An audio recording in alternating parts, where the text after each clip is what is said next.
కాసేపట్లో గుంటూరులో వైఎస్ జగన్ పర్యటించనున్నారు. తాడేపల్లి నివాసం నుంచి జగన్ బయలుదేరారు.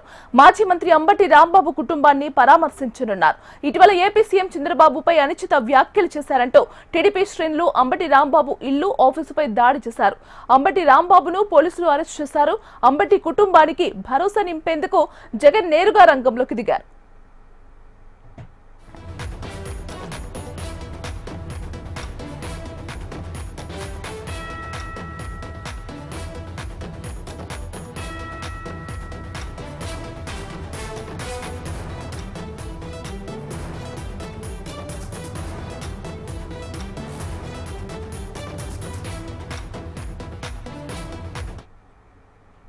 కాసేపట్లో గుంటూరులో వైఎస్ జగన్ పర్యటించనున్నారు. తాడేపల్లి నివాసం నుంచి జగన్ బయలుదేరారు.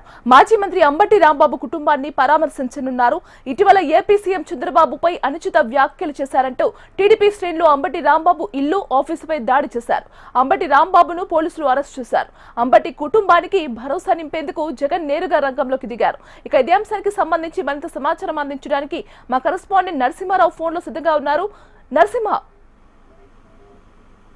మాజీ ముఖ్యమంత్రి జగన్మోహన్ రెడ్డి ఇవాళ గుంటూరులో పర్యటించనున్నారు. ఇందులో భాగంగానే తాడేపల్లి నివాసం నుంచి నేరుగా మాజీ మంత్రి అంబటి నివాసానికి సిద్ధార్థ నగర్ ఆయన బై రోడ్డు ఉన్నారు. ఇప్పటికే తాడేపల్లి నివాసం నుంచి బయలుదేరినట్టు తెలుస్తుంది.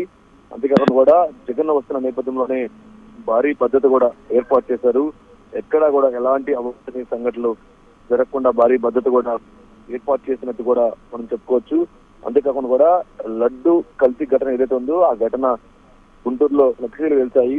ఆ ఫ్లెక్సీలు తొలగించాలని చెప్పేసి మాజీ మంత్రి అంబటి రాంబాబు సవాల్ చేశారు. ఆ తర్వాత ఆ ఫ్లెక్సీలు తీసేందుకు ఆయన వెళ్ళడం కానీ, అక్కడ టీడీపీ కార్యకర్తల నాయకులు అడ్డుకోవడం, ఆయన కాన్వాయ్ పై దాడి చేయడం, ఆ తర్వాత చంద్రబాబు పైన మాజీ మంత్రి అంబటి రాంబాబు అనుచిత వ్యాఖ్యలు చేయడంతో ఆయన తిరిగి ఆయన నివాసానికి వచ్చిన తర్వాత అక్కడి నుంచి మళ్ళీ చంద్రబాబు నాయుడు పై నేను తను అనుకోని పరిస్థితుల్లోనే చేయాల్సి వచ్చింది, నేను చేయలేదు, ఆ విషయంలో నేను వెనక్కి తీసుకుంటున్నానని ఆయన ఎక్స్ప్రెషన్ ఇవ్వడం జరిగింది. అయినా కూడా ఎవరైతే ఉన్నారో టీడీపీ శ్రేణులు కానీ, టీడీపీ కార్యకర్తలు, నాయకులు కానీ చంద్రబాబుపై అనుచిత వ్యాఖ్యలు నిరసనగా కూడా వాళ్ళు ఆవేదన వ్యక్తం చేస్తూ, ఆగ్రహం వ్యక్తం చేస్తూ సిద్ధార్థ నగర్ లోనే చంద్రబాబు యొక్క అనుచిత వ్యాఖ్యలు చేస్తావా అంటూ కూడా, చంద్రబాబుపై చేసే అంత తోడివా అంటూ కూడా అంబటి రాంబాబు ఇంటిపై కానీ, ఆఫీస్ పై కానీ టీడీపీ కార్యకర్తల నాయకులు దాడి చేశారు. సో ఆ నేపథ్యంలోనే మాజీ ముఖ్యమంత్రి జగన్మోహన్ రెడ్డి వారి కుటుంబ సభ్యుల్ని పరామర్శించినారు.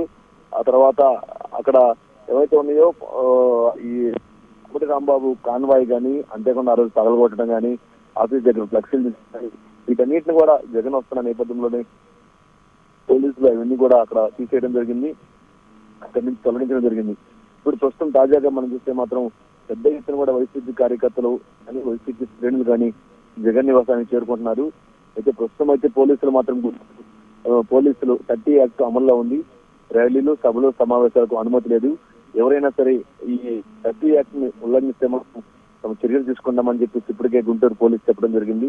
అయినా కూడా జగన్ ఒక భారీ కాన్వాయి పెద్ద ఎత్తున కేడర్ నాయకులతోనే ఇక్కడికి వస్తున్నట్లు సమాచారం. అయితే ఇక్కడికి వచ్చిన తర్వాత గుంటూరు పట్టణంలోని ఔటర్ రింగ్ రోడ్ నుంచి ఎక్కడైతే తాడేపల్లి నివాసం నుంచి మంగళగిరి, తాజా టోల్ గేట్, అక్కడ నుంచి నాగార్జున యూనివర్సిటీ, ఏటుకూరు బైపాస్, అక్కడ నుంచి గుంటూరులో చుట్టుకుంటా పట్టాపురం, సిద్ధార్థ నగర్ చేరుకున్నారు. ఆయన వచ్చేటువంటి చోట పోలీసులు భారీగా కూడా బలగాలు ఉన్నాయి. కొన్ని చోట్ల బారికేడ్లు కూడా ఏర్పాటు చేశారు.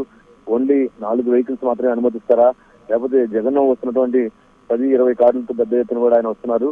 సో దాన్ని పర్మిషన్ ఇస్తారా లేదా అనేది వేచి చూడాల్సిన పరిస్థితి ఉంది. ప్రస్తుతం అయితే జగన్ పర్యటన నేపథ్యంలో అంబటి రాంబాబు నివాసం దగ్గర భారీగా పోలీసు బలగాలు కూడా ఉన్నాయి.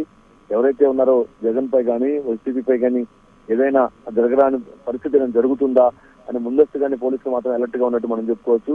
సో మొత్తంగా మనం చూస్తే మాత్రం ఇవాళ అంబటి కుటుంబాన్ని మాజీ ముఖ్యమంత్రి జగన్ పరామర్శిస్తున్నారు. నరసింహ, చెప్పండి, ఈ వ్యవహారం పూర్తిగా కక్ష సాధింపు చర్యగా మారిందనుకోవచ్చా?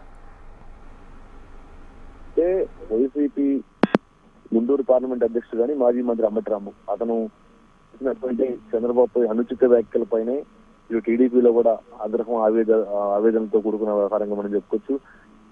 దానిలో భాగంగానే ఎవరైతే అంబటి రాంబాబు నివాసం కానీ, ఆఫీస్ కానీ పగలగొట్టడం కానీ, ఆయన కాన్వాయ్ పై చేయడం కానీ అవన్నిటిపై కూడా ఇప్పటికే ప్రభుత్వం కూడా స్పందించడం జరిగింది.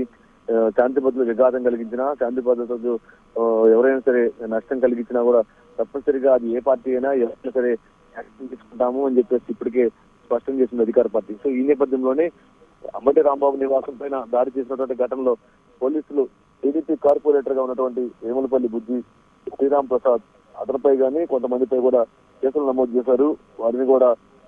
వారిపై కూడా కేసు నమోదు చేసినట్టు మనం చెప్పుకోవచ్చు. సో అంటే మొత్తంగా చూస్తే మాత్రం శాంతి భద్రత విషయంలో ప్రభుత్వం మాత్రం చాలా కఠినంగా వ్యవహరిస్తుందని చెప్పుకోవాలి. ఇందులో భాగంగానే టీడీపీ కార్యకర్తలపై కానీ టీడీపీ కార్పొరేటర్ పై కూడా కేసులు నమోదు చేసినట్టు మనం చెప్పుకోవచ్చు. సో ఇప్పుడు తాజాగా మనం చూస్తే మాత్రం అంబటి రాంబాబు నివాసం దాడి ఘటనలో భాగంగా ఇప్పటికే 10 మంది కేసు నమోదు చేసింది. మరికొందరు కూడా దాంట్లో ఆల్ట్రా చేసి కేసు నమోదు చేసే అవకాశాలు అయితే కనిపిస్తున్నాయి. మొత్తంగా చూస్తే మాత్రం జగన్ పర్యటన నేపథ్యంలో ఈ రోజు పోలీసులు అలర్ట్ గా ఉన్నారు. ఎక్కడా కూడా ఎలాంటి అవాంఛనీయ సంఘటన జరగకుండా కూడా కొన్నిసారి గతంలో సత్తనపల్లి రూరల్ మండలం రెంటపల్ల ఇట్లానే జగన్ నాగమల్లేశ్వరరావు అని ఆయన విగ్రహ ఆవిష్కరణ వస్తున్నప్పుడు కూడా కొన్ని ఘటనలు చోటు చేసుకున్నాయి.